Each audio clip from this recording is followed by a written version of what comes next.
Wait, what happened to the killer? What's going on, all you wild campers? Logan Myerz back here for Cinephellas.com doing more horror movies in the month of October for 31 Days of Horror, our favorite time of the year. And it's been a blast so far, checking out old movies, old horror flicks I haven't seen in a long time, and also checking out movies for the first time. And tonight, I'm going to be talking about a movie I just watched for the first time. Last Halloween, I watched the first Sleepaway Camp for the first time, had an absolute blast with it. Probably one of the greatest twists and endings in horror movies and slasher movies of all time. I love the first one. This time around, we have Sleepaway Camp II, Unhappy Campers. Ooh! This time around, the movie is directed by Michael A. Simpson, a different director than the first movie. It takes place at a different camp. It's like 60 miles away from the first movie. And they're talking about Angela, what happened at the other camp, how everybody got slaughtered, killed. And they find out from the other camp about Angela, Felissa Rose, that played that character in the first movie. So the campers, counselors are talking about what happened at the other camps around a campfire and all the spookiness. And we're introduced to a new Angela that was recast, Pamela Springsteen, which is the boss, or Bruce Springsteen's sister. It's pretty cool. This movie came out in 1988, so Bruce Springsteen and the E Street Band was a huge deal back in the day. Pamela Springsteen playing Angela, the angel of death, essentially. She's reformed, she's been fixed, and she's under a different name, but it's Angela in the movie. And she has a different way about playing this character compared to Felissa Rose.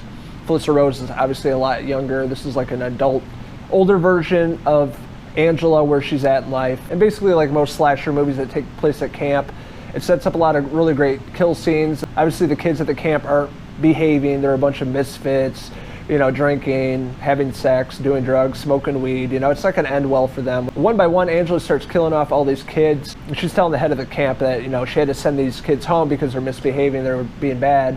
Gave them all the chances, but they kept fucking up, so she had to send them home. It's a little obvious in the movie, which is the comedic part of it, of how she's going about these killings all nonchalant, you know, like including a power drill and battery acid. It was kind of silly at the same time with the camp counselor, Angela, just sending all these kids home and not going to like the director, the owner of the camp, just sending them home. So she gets like fired and she's all pissed off, and it just makes her even more upset and angry and pissed off, and she just ends up killing more people. So as you can imagine, in movies like these, a lot of people don't survive. So with that being said, I had a pretty good time with the sequel to Sleepaway Camp, Sleepaway Camp II, Unhappy Campers, and there's a lot of those. I remember seeing this VHS tape like back in the early 90s, maybe late 80s, at the video store.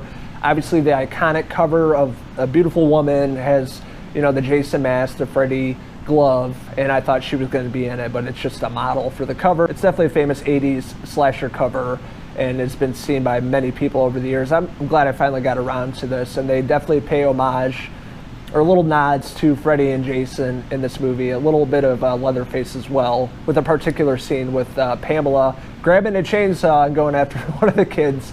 So they definitely pay an homage and nods to other bigger films of the genre, the slasher genre. I thought that was kind of cool. And I do appreciate Pamela Springsteen's portrayal of Angela in this movie. It's completely different from the first movie. I think I like the first movie more than the sequel, because I just like Felissa Rose's portrayal of Angela more. I thought it was more authentic. This is more comedic, and Pamela Springsteen seemed like she was having a great time playing this character, and she didn't take herself too seriously.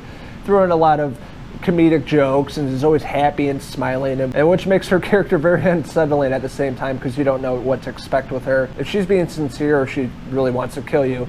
So she has a maniacal aspect about her, which I appreciated. Pamela did a great job just kind of putting her own imprint on this character. I thought, for the most part, it was really well done. And one of the better performances of the movie. The supporting cast is not really great in this, but it's what you can expect from an 80s camp slasher movie. With that being said, I had a really good time with Sleepaway Camp II, Unhappy Campers. I like Pamela Springsteen's portrayal of Angela. I love the kill scenes and practical effects.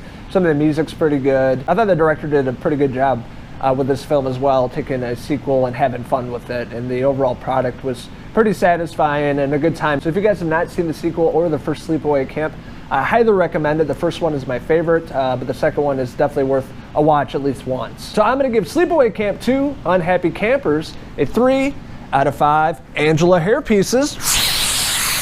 So I want to hear your guys' thoughts on Sleepaway Camp 2. What did you like about it? What didn't you like about it? What did you guys think of Pamela Springsteen's portrayal of Angela?